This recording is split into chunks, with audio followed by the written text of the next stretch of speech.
I'm gonna take this pile of bricks and turn it into this, and then into this. Keep watching and I'll show you my process.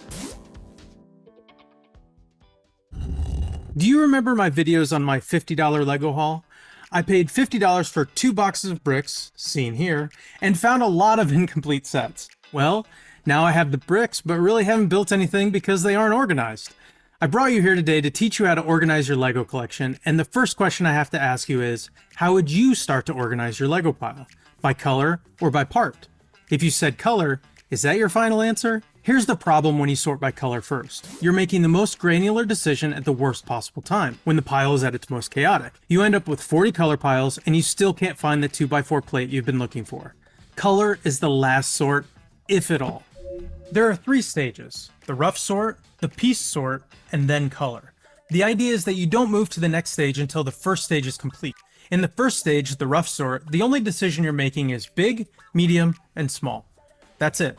The type of piece and color shouldn't matter. All that matters is big, medium, and small. Now let's talk about the tools. There are a number of tools that people use. First, white towels. Haha. Lay them out on your table. This allows every single piece to be visible. Next, paper plates for sorting into piles. Paper plates are cheap and you can throw them away after you're done. Each stage in each category gets a plate. Categories can add up fast, so getting 100 paper plates isn't a bad idea. Bonus tool. Besides being my nickname in high school, the bonus tool is this Lego sorter. Here's how it works. You pour in a handful of bricks and give it a shake. The smaller pieces drop into each layer until it can't pass through the holes anymore. If you have a friend with one, it's definitely worth borrowing. Stage 2 is where you get more specific. If you finish stage 1 correctly, you should have 3 piles: big, medium, and small. Start with the large pieces, and within that group, you'll have 3 subcategories: bricks, plates, and specialty pieces. Bricks are your standard pieces, the ones with the obvious stud or studs on top. Plates are flat, 1/3 the height of a brick. Specialty pieces are everything else: arches, slopes, hinges, windows, doors, and Technic pieces. Bowls work great here, but you can also just use more paper plates. 1 plate per type within your size category. This is where it starts to get more detailed.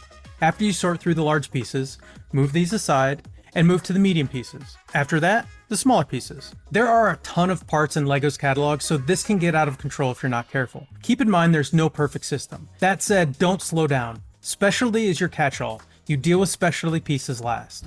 One more bonus tool worth mentioning. If you have older bulk lots with dust and debris, run your small pieces through a standard kitchen colander or salad spinner. The dust, the sand, the rubber bands, the pieces of other toys that somehow ended up in there, they'll fall through and your Lego pieces stay. Stage 3 is color, and it's completely optional. The reason? You don't need it. For most builders, if the pieces have been sorted by size and piece type, you can already find what you need. The way I see it, the situation where color sorting makes sense is for collectors who have large quantities of the same piece. If you have 200 2x4 bricks across 6 different colors, and you build exclusively by color palette, yes, sort by color. 90% of the people out there will not do this last stage, myself included. I don't have that many bricks, and sorting a small pile for a certain color is not a huge time suck. These 3 stages are for findability, not for aesthetics. Make your collection work for you, and making it efficient does just that.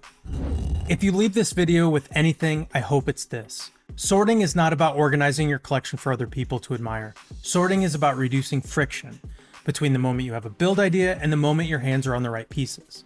That is the only metric that matters. That's your sorting goal, not perfection, just findability.